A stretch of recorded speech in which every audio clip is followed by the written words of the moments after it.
কারণে কান্না করে। কি কারণে? কৃষ্ণ দূত গিয়া করিল দর্শনতায়, এক রমণ কাঁদিছে আর ধুলায় গোড়াগড়ি যায়।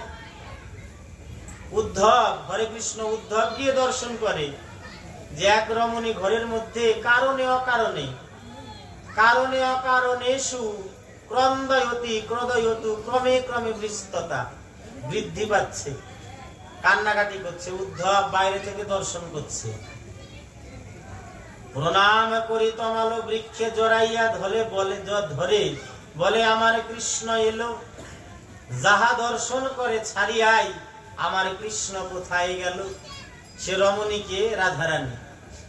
তমাল বৃক্ষকে জড়িয়ে ধরে তার ভ্রম হয় আমার কৃষ্ণচন্দ্র দাঁড়িয়ে আছে। ধুলায় গড়াগড়ি দিয়ে তার ভ্রম হয় আমি কৃষ্ণের কোলের মধ্যে বুঝি লুটোপুটি খাচ্ছি। এদিকে ললিতা বিশাখা যখন বলে যে রাধারানী তুই তমাল বৃক্ষ জড়িয়ে ধরে কাঁদছিস কেন? কীর্তনের মধ্যে দেখবেন, ওরে বিশাখা তোরা যাকে বলিস তমাল বৃক্ষ, আমি বৃক্ষের মধ্যে তাকায়ে দেখি আমার কৃষ্ণ কমলাক্ষ। তোরা যাকে বলিস ব্রজের ধুলি, ধুলার মাঝে আমি তাকায়ে দেখি স্বয়ং কৃষ্ণ বনমালী। তোরা যাকে ব্রজের ধুলি বলিস, সে ধুলির মধ্যে আমার কৃষ্ণচন্দ্র দর্শন হয়, তমাল বৃক্ষের মধ্যে আমার কৃষ্ণচন্দ্র দর্শন হয়। তাহলে ভক্তের গাঢ়তা, প্রেমের ভাব, রসটুকু আস্বাদন করার জন্য আজ গোবিন্দ রাধারানীর চরণ তলে বসে বসে রাসের শেষে গোবিন্দ প্রার্থনা করছেন যে রাধারানী আমি কৃষ্ণ, স্বয়ং কৃষ্ণ বলে কত সুখ তো আমি জানতে পারলাম না, বুঝতে পারলাম না।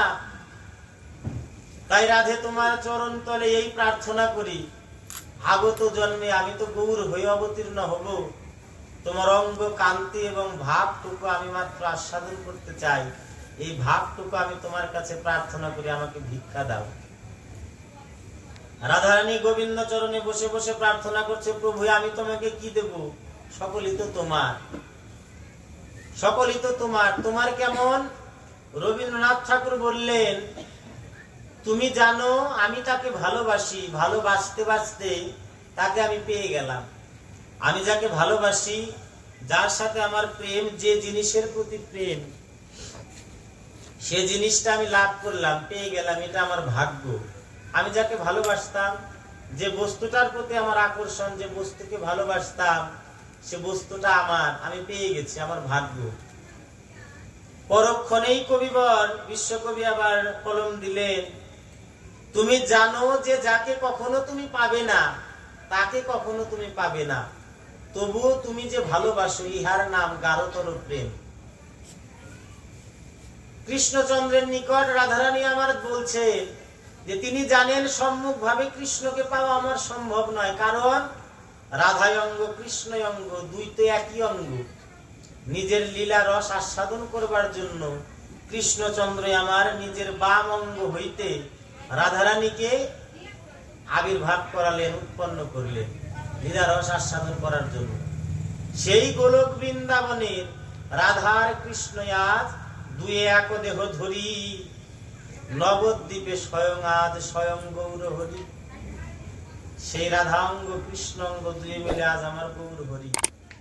নব